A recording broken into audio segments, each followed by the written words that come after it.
Assalamualaikum warahmatullahi wabarakatuh. Perkenalkan, nama saya Dezrina Ramini dengan NIM 210101002, Prodi S1 Keperawatan, Fakultas Ilmu Kesehatan Universitas Darus Indonesia.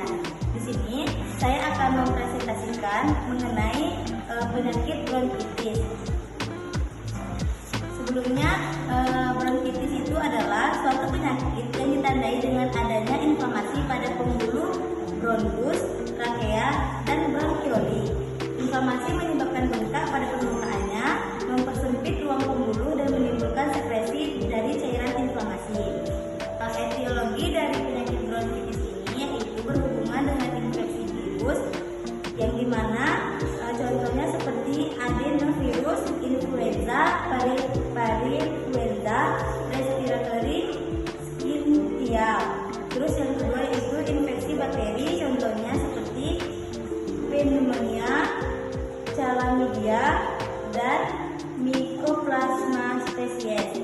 Yang ketiga yaitu polusi udara seperti merokok, keempat alergi, kelima aspirasi kronik atau reflux gastrointestinal, dan yang terakhir adalah infeksi kuning. Selanjutnya yaitu ada patofisiologi dan VOC dari penyakit bronkitis. Faktor penyebab dari bronkitis ini yaitu bisa terjadi oleh virus, bakteri, dan polusi. Lalu patogen akan melakukan penembusan dan penerobosan pada mukosa saluran pernapasan atas. Lalu virus dan bakteri akan masuk ke dalam saluran pernapasan atas kita dan menginfeksi saluran pernapasan kita. Dan akan terjadilah reaksi antibodi yang menyebabkan peradangan bronkus.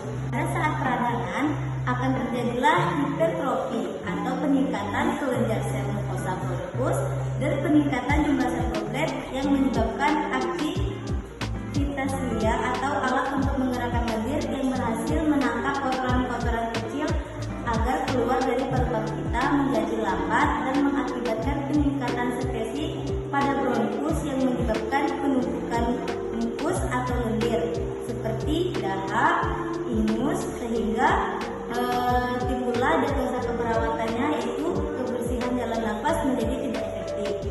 Lalu selanjutnya akan terjadi infiltrasi sel radang yang mengakibatkan kerusakan sel pada tubuh seseorang yang membuat seseorang menjadi hipertermik atau suhu tubuhnya di atas batas normal. Itu semua disebabkan karena adanya perangsangan pusat termoregulasi di hipotalamus.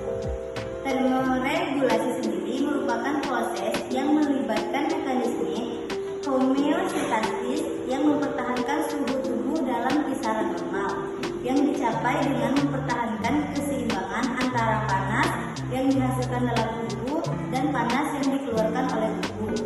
Selanjutnya akan terjadi perubahan sel goblet lainnya yang mensekresikan mukus sehingga terjadilah penyempitan lumen pada pernapasan di bagian bronkus yang membuat seseorang menjadi sesak karena ketidakseimbangan udara yang masuk dan keluar dari paru-paru untuk memfasilitasi pertukaran gas dengan lingkungan internal tubuh, terutama dengan memasukkan oksigen dan membuang karbon dioksida, sehingga pola nafas pun menjadi tidak efektif karena oksigen pada jaringan menurun sehingga mengalami hipoksia atau kondisi yang disebabkan oleh kurangnya oksigen dalam sel dan jaringan tubuh, sehingga fungsi normalnya mengalami gangguan dan kecepatan pernapasan yang membuat seseorang itu menjadi cemas.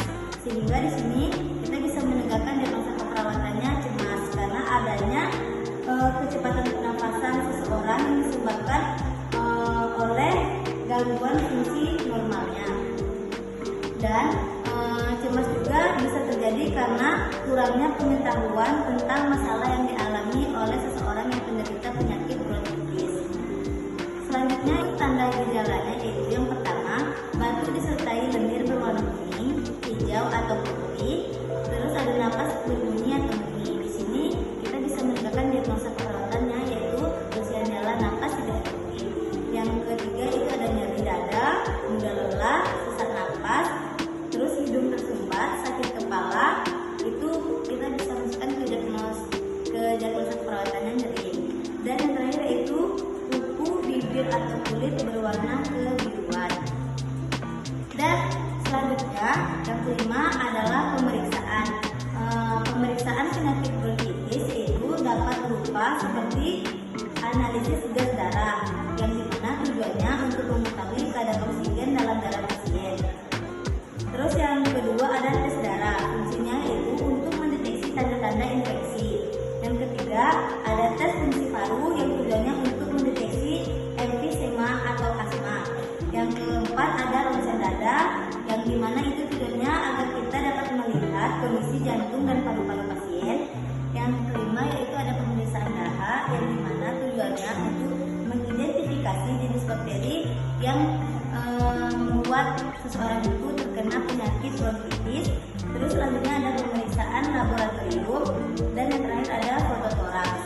Selanjutnya yaitu ada penata laksanaan.